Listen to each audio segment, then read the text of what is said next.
Это новости на канале «Новый век». В студии Анастасия Маслова. Здравствуйте. Смотрите сегодня. Навигатор успеха. В рамках недели предпринимательства в национальном парке прошел бизнес-квест. Литературная встреча. Поэт и журналист Лидия Иргид поделилась секретами мастерства с будущими библиотекарями. Красочный мир Прокофия Пака. В Кызыле открылась персональная выставка абаканского художника.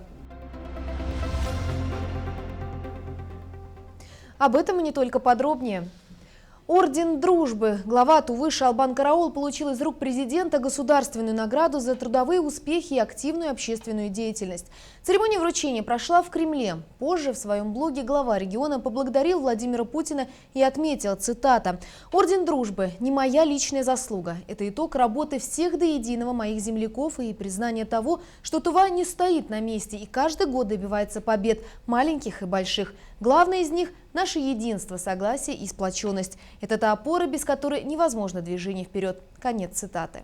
В Туве проходит неделя предпринимательства. В эти дни в высших и средних учебных заведениях прошли встречи ведущих предпринимателей Тувы со студентами, специализирующимися в сфере экономики и менеджмента. Были организованы экскурсии на предприятия малого и среднего бизнеса, сферы производства. А для закрепления полученных новых знаний прошел бизнес-квест в национальном парке с решением задач по предпринимательству и выполнению определенных пунктов бизнес-игры. Корпорация Т!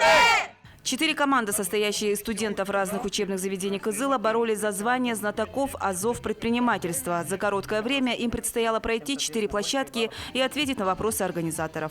Билет государственного займа. Деньги. Не деньги, по-другому они называются. Деньги и предприятия, типа государство никогда не дает ни чеки. Где он? Четвертый? Четвертый на О начинается. Подсказка. Облигация? Облигация, правильно, пишем, правильно. Во-первых, хотелось бы узнать знания студентов, чему их обучают в учебных заведениях, ну и, соответственно, рассказать им что-то новое, потому что в каждом задании есть какие-то вопросы, которые, я думаю, они ни разу не слышали и вряд ли услышат у себя в заведении. Самое интересное, что здесь команды, которые приходят на площадке, то есть показывают свою сплоченность, знания экономики, бухгалтерии, ну и надеемся, в будущем они после этих знаний все-таки захотят стать настоящими предпринимателями. Задания в основном были связаны с бизнесом, предпринимательством, налоговой отчетностью и с бухгалтерией, то есть всем тем, чему студенты обучаются у себя в учебных заведениях.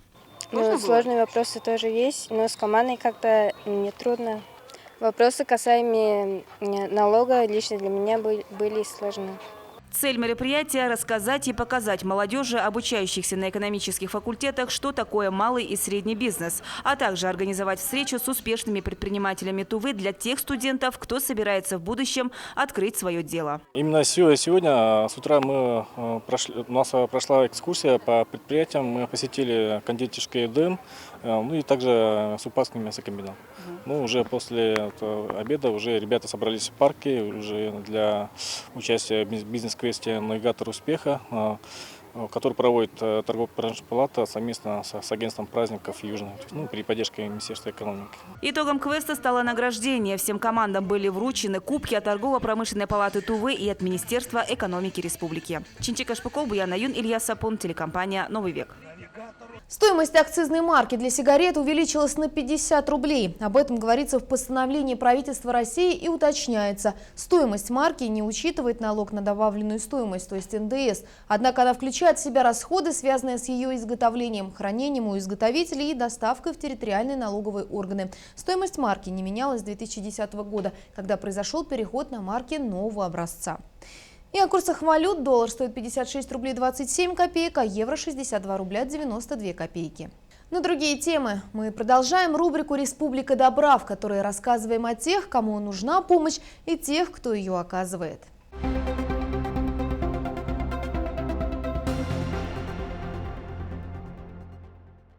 Одна из красивейших достопримечательностей Кызыла – гора Любви, излюбленное место отдыха молодежи и гостей столицы Тувы. На сегодняшний день территория горы Любви завалена мусором. Время от времени различные общественные организации, сотрудники предприятий проводят акцию. Лишь благодаря подобным мероприятиям удается поддерживать чистоту. Волонтеры молодежных инициатив «Моя столица» также поддержали акцию и провели субботник на территории горы Любви. На субботник вышел весь штаб волонтеров молодежных инициатив «Моя столица». Вооружились лопатами, метлами, мешками для мусора. Подбирают бытовые отходы. Как оказалось, местная достопримечательность сегодня выглядит еще неплохо. Это благодаря работникам благоустройства. Бывает и так, что территория буквально завалена мусора. Мы волонтеры молодежных инициатив «Моя столица». Всем штабом пришли на гору любви, чтобы провести субботник, чтобы всегда было чисто. Подрастающему поколению хотелось бы пожелать убирать за собой свой мусор. Я бы хотела все-таки призвать всех даже казалчанин. И, можно позвать молодых и людей, чтобы здесь было чисто. И не мусорили тут, здесь.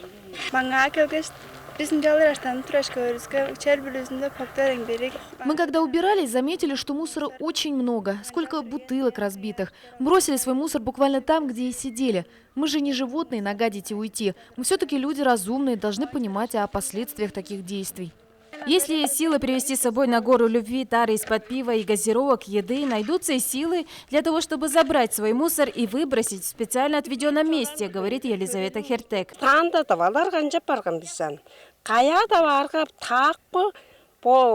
Что с нами происходит? Куда ни приедешь, везде мусор, бутылки из-под пива и бычки. Мы должны беречь нашу красивую природу. Мы должны гордиться тем, что мы живем в Туве. У нас уникальная природа. Гора любви – это достопримечательность, которой нужно дорожить. Это лицо Кызыла. А оно у нас грязное. И неудивительно, что у многих молодых людей не ладится в жизни и спиваются. Ведь здесь есть духи, хозяева земли. Нужно уважительно относиться к своей земле. Контейнеры раньше тут на территории стояли, их кто-то украл, скорбно делится Дани Аркоков. И смысла ставить контейнеры, по его словам, нет, все равно украдут. Но и они не нужны по сути. Если все гости горы любви будут за собой убирать, то там всегда будет чисто, утверждает молодой человек. Всего этого все равно не хватает. Сегодня мы убрались, а завтра вечером или даже через пару дней уже будет такая же грязь. Так что жителей нашего города и также и гостей я бы попросил хотя бы за собой забирать мусор. 1 пакет, 2 пакета, свой, чужой мусор, без разницы. Как там говорят, чисто не там, где убирают, а там, где не мусорят. Давайте же жить в чистом городе. Это наш город. Результатом субботника стали собранные сотни пустых тар из-под пива, несколько мешков разбитых бутылок и другие виды бытового мусора. Молодежное движение «Моя столица» просит молодых людей поддержать акцию, а тех, кто приезжает и мусорить, призывают к совести. Диана Баймбусер, телекомпания «Новик». Волонтеры Кызыла за чистый город!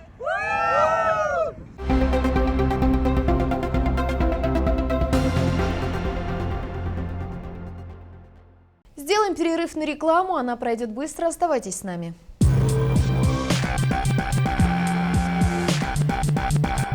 Наверное, нет ни одной женщины, которая бы не улыбнулась, глядя на подаренный ей букет роз. Цветочный магазин «Мне розы» предлагает великолепные композиции из нежнейших эквадорских роз всего за 120 рублей. Мы принимаем оплату любым удобным для вас способом. И самое главное, мы единственный магазин цветов в городе, который работает круглосуточно. Ваша женщина достойна жить в гармонии с красотой. И наша миссия – быть вам в этом полезным.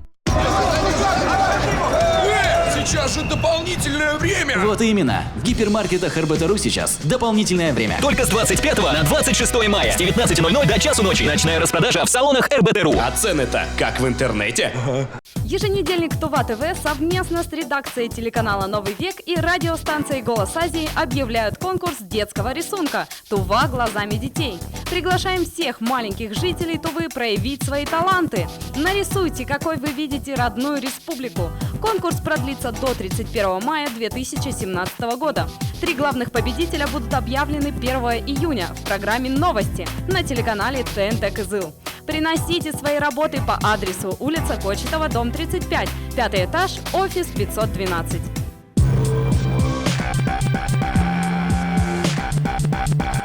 Это новости, и мы продолжаем выпуск. Соприкосновение душами. В Политической общественной библиотеке Союза журналистов Тувы прошла встреча поэта, журналиста Лидии Иргид со студентами Кызылского колледжа искусств. Ее приурочили ко Всемирному дню библиотек, который отмечается 27 мая. Встреча получилась по-настоящему литературной. Будущие библиотекари читали стихи поэта, а она, в свою очередь, рассказывала им о своей жизни. Вдохновлялась теплой беседой и наша съемочная группа. Я навсегда останусь молодой. Как голубы небесные стропила, искрящейся, живой своей водой, Мангун тайга мне сердце окропила. Эти строки стихотворения Лидии Иргид как нельзя лучше говорят об авторе. Ее родная Мангун тайга навсегда оставила отпечаток в сердце. Ей она посвятила не одно свое произведение. Суровый климат закалил Лидию с детства. Именно поэтому девочка с Чебанской стоянки своим упорством и трудом смогла получить 2 высших образования, написать не одну книгу, стать членом Союза журналистов Тувы и Союза писателей России. В последней она была принята после написания стихотворения о доярке. Она уходит на рассвете к своим коровам и мукам. Она радушно повстречает того, кто пыль топтал дорогу, и угостит молочным чаем, подаст и масло, и творог.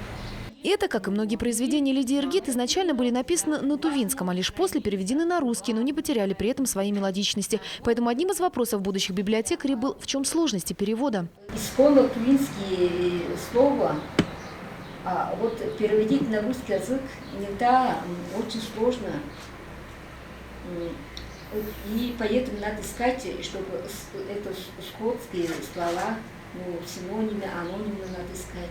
Студенты внимали каждому слову автора и старались конспектировать, ведь в дальнейшем им придется бережно беречь наследие Политической общественной библиотеки Союза журналистов Тувы. Мы заключили договор между Союзом журналистов Тувы и Кызыльским колледжем искусств имени Алексея Бахтаевича Черголова по совместному сотрудничеству по осуществлению проекта «Мобильная школа толерантности без языковых и этнических барьеров».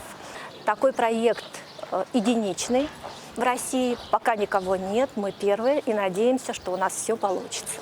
По такому случаю главной героине встречи Лидия Иргид тоже пришла не с пустыми руками. В канун Дня библиотек она принесла 2 подарка. Конечно же, это были ее книги. Книга лучшее, что знает человек. В них кладезь мыслей, знаний и добра. Компьютер не заменит книгу никогда. Анастасия Маслова, Игорь Стародумов, Илья Сапун, телекомпания «Новый век». Красочный мир Прокофия Пака. В Доме художников Тувы открылась первая в республике персональная выставка автора. Прокофий Пак родился в 1946 году в Узбекистане, а в 1991 переехал в Кызыл. Долго жил и работал в Туве. Сейчас живописец живет в Абакане. Он привез для выставки 44 работы, большинство из которых показывает красоту природы республики. Всем известное озеро Хаден. Под рукой мастера обретает совсем другой вид. Рядом же полотно «Залучили». Грациозные животные изображены вмиг перед гибелью, когда они понимают, что попали в ловушку и скоро погибнут. Данная работа – посыл художника против проявления жестокости к животным и, в частности, к браконьерству. Кроме этого, у Прокофия Пака очень много портретных работ. В каждой отражен характер, будь то внучка Насти или же сын живописца. В знак благодарности я хочу, чтобы все в Туве увидели то, что я переживал, все это делал. Может быть, это, как вам сказать, немножко возвышаю себя, что ли. Но очень хочется, чтобы все увидели плоды моих 3 лет. Выставка «Красочный мир» Прокофия Пака пробудет в Кызыле до 30 мая. В гости к студентам транспортного техникума пришел сотрудник экспертно-криминалистического центра МВД региона. Старший эксперт центра Алексей Бахарев провел классный час на тему «Основы криминалистики». Более 50 студентов транспортного техникума имели возможность познакомиться поближе с работой эксперта-криминалиста. Также им выпал шанс поближе рассмотреть содержимое специального криминалистического чемодана. Встреча проходила в формате открытого диалога, что позволило ребятам получить развернутые ответы на интересующие их вопросы. А полученные знания помогут многим определиться с выбором будущей профессии. И о погоде на завтра. В Кызыле ожидается переменная облачность, возможен дождь и гроза. Температура воздуха ночью плюс 10, плюс 13, днем плюс 20, плюс 24. Ветер 5-10 метров в секунду. Возможно его усиление до 27 метров в секунду. Сотрудники МЧС просят жителей не разводить костров, не сжигать мусор и не посещать леса. На этом все. Передаю слово моей коллеге Чинчика Шпыкол. Далее программа «Услышать каждого». А в 20:00 смотрите очередную серию фильма Маргариты Назарова. Спасибо за внимание и всего доброго.